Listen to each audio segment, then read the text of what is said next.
কারোর নেই বাবা, আবার কারোর নেই মা। তাদের মধ্যে অনেকেই আছেন যাদের নেই বাবা মা উভয়ই, কিন্তু তাতে কোনো দুঃখ নেই মনে। বরং পড়াশোনা থেকে সুস্থ স্বাভাবিক জীবনযাত্রার যাবতীয় সামগ্রী পাচ্ছেন এই খুদেরা, কারণ অসহায়দের স্বার্থে সদা কর্মরত শান্তিকুঞ্জ আশ্রম।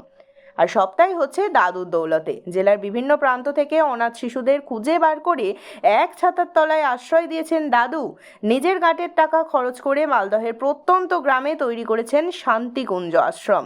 এই আশ্রমে এখন 40 জন খুদে থাকছেন যাদের কেউ নেই। এই আশ্রমে খুদেদের রেখে স্কুলে পড়াশোনা করাচ্ছেন দাদু। পাশাপাশি আশ্রমের খুদেরা প্রতিদিন আশ্রমের সৌন্দর্যায়ন থেকে দেখভাল নিজেরাই করছে। মালদহ শহরের প্রতিষ্ঠিত ব্যবসায়ী দেবাশিস চক্রবর্তী গত প্রায় 1.5 বছর আগে এই আশ্রম তৈরি করেছেন। মালদহের হবিবপুর ব্লকের বানপুর গ্রামে রয়েছে এই শান্তিকুঞ্জ আশ্রম। নিজের প্রচেষ্টায় তিনি তৈরি করেছিলেন এই আশ্রম। এখনও অনেকেই সাহায্যের হাত বাড়িয়ে দিয়েছেন। অনেকেই এখন এই আশ্রমে বিভিন্ন সামগ্রী দান করছেন। এখন সার্বিক প্রচেষ্টায় চলছে আশ্রমটি। এই জন অবসরপ্রাপ্ত শিক্ষিকা নিয়মিত এখানে থেকে আশ্রমের পড়াশোনার দায়ভার নিয়েছেন। পাশাপাশি তাদের নাচ গান সহ বিভিন্ন শরীরচর্চাও করানো হচ্ছে। প্রতিটি শিশু স্থানীয় প্রাথমিক ও উচ্চ বিদ্যালয়ে পড়াশোনা করে। আশ্রমে থেকেই পড়াশোনা চালিয়ে যাচ্ছে অনাথ এই শিশুগুলি।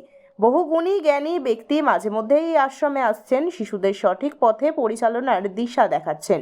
এছাড়াও আগামীতে যেন শিশুগুলি সঠিক পথে এগোয় সেই লক্ষ্যেই অবিরত কাজ করে চলেছেন দাদু ওরফে দেবাশিস চক্রবর্তী ও তার সহযোগীরা।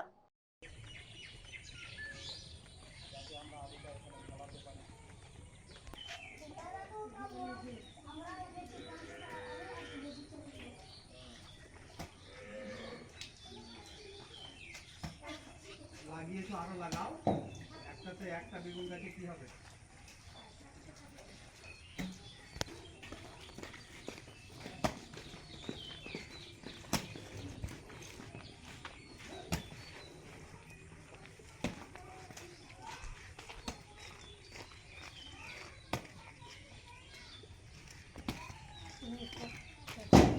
এই আশ্রমে আপনি মাঝে মধ্যে আসেন, হ্যাঁ, কেমন লাগে আপনার?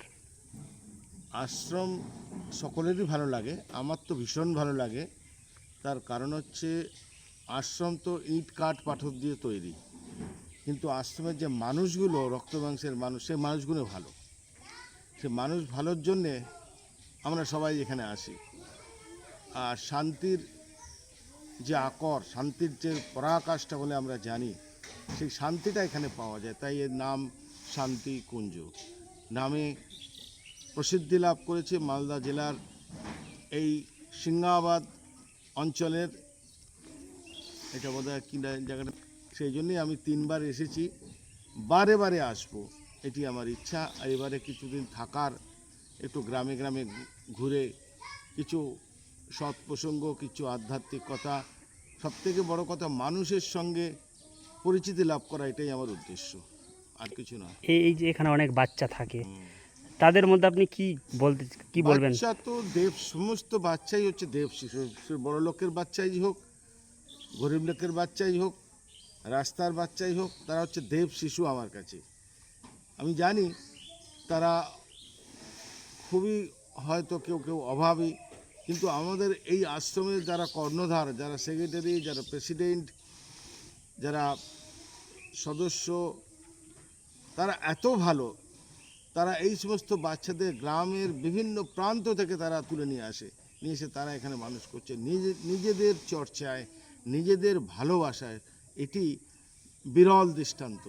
তার প্রথম নাম আমার দেবাশিস চক্রবর্তী, যাকে আমি জানি, তারপরে সব্যসাচী বাবু, তারপরে নিজে এখানকার যিনি সেক্রেটারি জয়রাম বাবু, আরও অনেকের নাম আছে, আমি তো সবাই নামটা মনে নেই, কিন্তু সবাইকে চিনি অনেককেই। এরা সত্যি ভালো মানুষ। এরা ভালো মানুষ বলেই আমি এদের কাছে আসি, আর এই বাচ্চাদেরকে কাছে পাওয়ার সুযোগ পাই, এইটুকু আর কি। আপনার নাম? স্বামী তজ্জপানন্দ, রামকৃষ্ণ মঠ, ভর্তিটারি। এই আশ্রমের বাচ্চাদের আপনি তো পড়াচ্ছেন দীর্ঘদিন, কেমন লাগে আপনার? আমার ভালো লাগে। কিভাবে ওদের দেখেন? আপনি তো এখানে থাকেন। হ্যাঁ, সকালবেলা কিন্তু ওদেরকে ঘুম থেকে তুলে ব্যায়াম করাই, তারপরে মুখ টুক ধোয়াই, তারপরে ছোলা টোলা খাইয়ে, তারপরে ছোলা খাইয়ে পড়তে বসাই। পড়ে স্কুল থাকলে স্কুল যায়, নইলে সন্ধান করে আবার পড়তে বসাই। তারপরে বিকালে গাছে জল দেয়, আশ্রমে যা কাজ সে কাজগুলো করাই। তারপরে আবার সন্ধ্যাবেলায় কিছু টিফিন হলে টিফিন খাওয়ানো হয়, খাইয়ে আবার রাত্রেবেলা পড়তে বসায়। তারপরে রাত্রে খাওয়া করে যে যার মতন অনেক তো বাচ্চা থাকে, এতগুলো বাচ্চাকে কীভাবে সামলান একা? সামলাচ্ছি। এখানকার বাচ্চাগুলো খুব ভালো, মানে যাকে বলে বাংলা কথায় অবাধ্য না, বাধ্য। ওই জন্য ভালো লাগে আপনার। কী নাম আপনার? আমার নাম দেবী দাস। শান্তিকুঞ্জ আশ্রম কতদিন হলো এবং এখানে কতগুলো বাচ্চা আছে, কিভাবে তাদের দেখাশোনা এবং সামলাচ্ছেন? এইটা 17 মাস 18 মাস হলো। এইটা মূলত এটা একটা টিম ওয়ার্ক। আমার সঙ্গে আরও প্রায় জনা 20 আছে। তারা হয়তো আসতে পারে না, আমাকেই বেশি আসতে হয়। উদ্যোগটা মূলত আমারই ছিল। এখন বহু মানুষকে আমি সঙ্গে পেয়েছি, তো প্রত্যেকের কাছে কিছু কিছু ডোনেশনও পাই, সেই দিয়ে এটা চলছে। কতগুলো বাচ্চা আছে? আপাতত 40 জন আছে। কিভাবে এদের দেখাশোনা সমস্ত কিছু অ্যারেঞ্জ করছেন? বিভিন্নভাবে লোকজন রাখা হয়েছে। একজন ম্যাডাম আছেন যিনি সকাল থেকে সন্ধ্যা অবধি বিভিন্ন শারীরিক চর্চা, পড়াশুনো, তাদের আধ্যাত্মিক আলোচনা, তাদের বিভিন্ন রকমের শারীরিক অ্যাক্টিভিটি, সাংস্কৃতিক অ্যাক্টিভিটি, এই সমস্তগুলো উনি করান সকাল থেকে সন্ধ্যা অবধি। উনি এই আশ্রমেই থাকেন। আর আমি শুক্রবার চলে আসি, শুক্র থেকে রবি অবধি আমি বিভিন্নভাবে এদের বোধ দেওয়ার চেষ্টা করি যে সঠিক জিনিস সেটা ওদের সামনে বলছি, তুলে ধরি। সমস্ত কিছু ছেড়ে এই ধরনের একটা আশ্রম করার পরিকল্পনাই বা কেন আসলো আপনার মধ্যে? এইটা মূলত আমার মধ্যে ছিলই, প্রদীপ জ্বালানোই তো, কিন্তু সেই প্রদীপটা এখন আরও জ্বলে উঠেছে। যে জীবন সায়ন্যে এসে আমার মনে হয়েছে সেই রামকৃষ্ণদেবের কথা, যে ঈশ্বরলাভী জীবনের মুখ্য উদ্দেশ্য। তাই এই সায়ন্যে এসে অল্প কটা দিন তো আমরা আছি, এই সামান্য কটা দিন এর মধ্যে কিছু স্থাপন করে যাওয়া, যেটা আমি থাকবো না কিন্তু আমার এই আশ্রম চলতে থাকবে। শুধু শান্তিকুঞ্জ আশ্রম না, কিছুদিন ধরে আমার মাথায় এসছে যে শান্তিকুঞ্জ আশ্রমের মতো আমার জেলায় যদি আরও 2-4টে এরকম করতে পারি। এত অভাব, এত দারিদ্রতা, এত কষ্ট শিশুদের, তাদের বোঝা, তাদের সঠিক রাস্তা দেখিয়ে রাষ্ট্রের কাছে সুন্দরভাবে ফিরিয়ে দেওয়া তাদের সঠিকভাবে, এটাই আমার মুখ্য উদ্দেশ্য। এই আশ্রম নিয়ে আগামী পরিকল্পনা কি রয়েছে আপনার?